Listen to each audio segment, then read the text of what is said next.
안녕하세요, 여러분. 자, 이제 1번부터 풀어볼게요. 다음 설명 중 옳은 것을 모두 고른 것은 이렇게 됐습니다. 기억.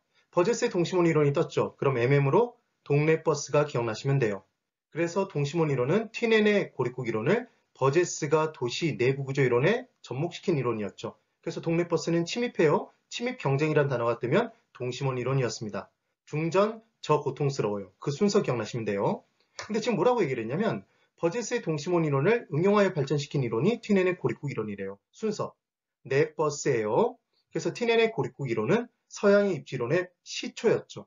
그래서 어떤 이론이 튀넨의 고립국 이론에 영향을 끼쳤다 그러면 X, 그리고 튀넨의 고립국 이론에 영향을 배제했다 그래도 걔는 X. 기본적으로 얘는 모든 것에 영향을 끼쳤다고 보시면 돼요. 그 다음 니은. 그래서 지금 기억이 들어있는 1번과 3번과 5번을 지우죠. 그 다음 니은. 배부의 최소 비용 이론에서는 수송비, 노동비는 말 그대로 비용이니까 최소가 되는 지점이 좋습니다. 그런데 집적 이익은 이익이잖아요. 얘가 최소가 되는 지점이라는 건 틀렸죠. 그래서 이 셋을 다 감안해서 최소가 되는, 비용이 최소가 되는 지점에 입지해야 된다는 이론이었어요. 각각이 최소라고 얘기하면 절대로 안 된다고 그랬습니다. 그래서 틀렸죠. 그래서 니은이 들어있는 4번을 지우면 답은 2번입니다. 그 다음 디귿. 마샬의 준지대가 있어요. 준마이 기억나시면 되죠. 준마이 사케는 단기에는 취하다가 장기적으로 깨죠. 그래서 단기에는 존재하고 장기에는 사라져요. 기계장비 등에 대한 대가를 말했었습니다. 이때 장단기 모두 존재한다 그러면 X예요. 그래서 디귿만 맞네요. 1번은 지금 2번입니다. 그 다음 2번. 용도 지역 지구제에 관한 설명으로 옳은 것을 골라보래요. 1번. 부의 외부 효과를 제거하는 조치를 취했어요.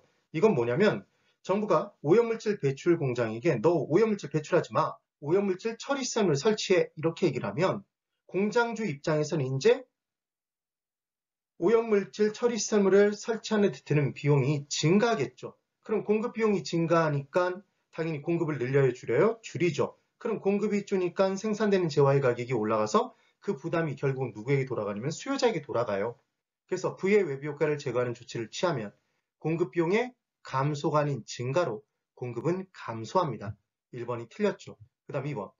국토계획 및 이용에 관한 법령상 이제 우리 내용을 쭉 따져보는데 주거지역 부분을 구분했었어요, 여러분. 주거지역은.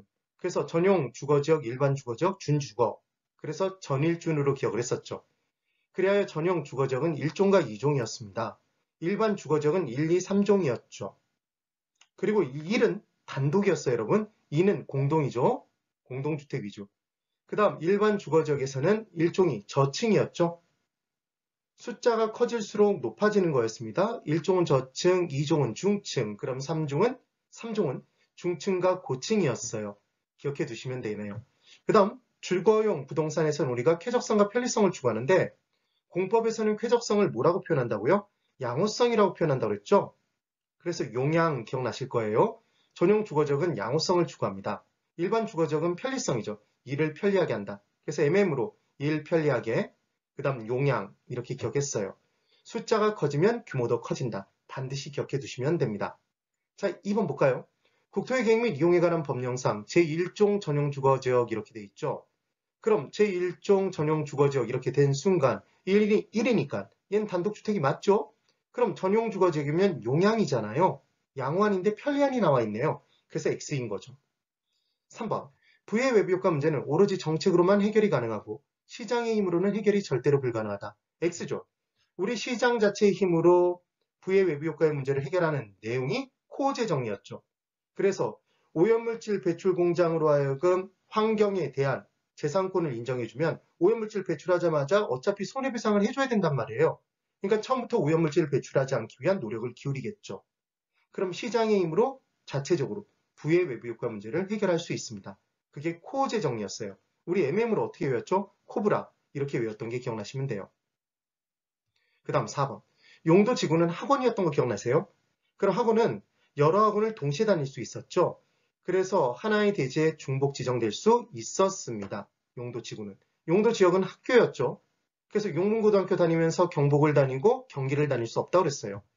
기억해 두시면 되네요. 그 다음 5번. 국토의 계획 및 이용에 관한 법령상 국토는 도관 농자로 구분되어 있죠. 얘는 도시지역 중 일부가 자연환경 보전지역이다 그러면 X예요. 얘는 무조건 따로입니다. 그런데 전학은 갈 수 있어요? 바뀔 수는 있다고 그랬죠. 용도지역으로 구분한다. 용도지역은 중복 지정은 불가능합니다. 그래서 지금 옳은 것은 5번이죠. 3번. 투자자 값은 지금 화폐 시가가치 계산 문제예요. 부동산 구입 자금을 마련하기 위해 자, 몇 번 나오는지를 세시는 거예요. 3년 동안이라고 그랬죠? 연말에 2천만 원씩이랍니다. 그럼 2천을 3번 적는 거예요. 그 다음 연말이라는 걸 표시하시면 돼요. 그리고 지금 복리로 연 10%라고 했으니까 1.1이 나온다는 것만 기억해 두시면 되네요. 미래 가치로 고치라고 하면 곱해주는 거고요. 현재 가치로 고칠 때는 나누는 거잖아요, 여러분. 그럼 1년 말, 2년 말, 3년 말에 2천, 2천, 2천을 적는 거죠. 그래 놓고 1.1인데 나누는 거죠, 여러분. 그럼 1년 말은 현재로 고치기 위해서는 지금 현재로 고치려면 1년 한 번 간 거잖아요. 한 번 나눠줘야 되는 거죠. 1.1로. 그 다음 이제 2년 말이면 1.1이 2승으로 나눠줘야 되고 2번 붙은 거니까 110%가 2번.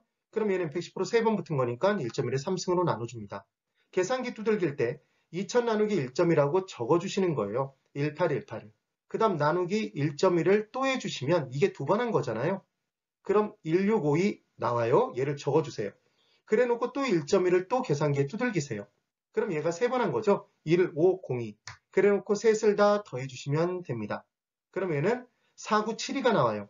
근데 10만원 단위는 절사, 잘라낸다고 그랬으니까, 버려버린다고 그랬으니까 얘는 4,900만원이 답이 되겠네요. 푸실 수 있겠죠? 그래서 중요한 포인트는 2천만원이다. 2천만원을 적자. 3년 동안이면 3번을 적자. 그리고 연말인지 연초인지를 그 위에다 표시하자. 그게 포인트입니다. 그리고 할인율, 이자율을 주면 5%라면 105%, 1.05, 10%면 1.1. 그렇게 내용을 정리해 주시면 돼요. 미래 가치로 고쳐라 그러면 곱해주는 거구나 기억해 두시면 되고, 현재 가치로 고칠 땐 나눠주는 것 잡아주시면 됩니다. 꼭 기억해 두세요. 네, 오늘 여기까지 진행하겠습니다. 대단히 수고 많으셨습니다.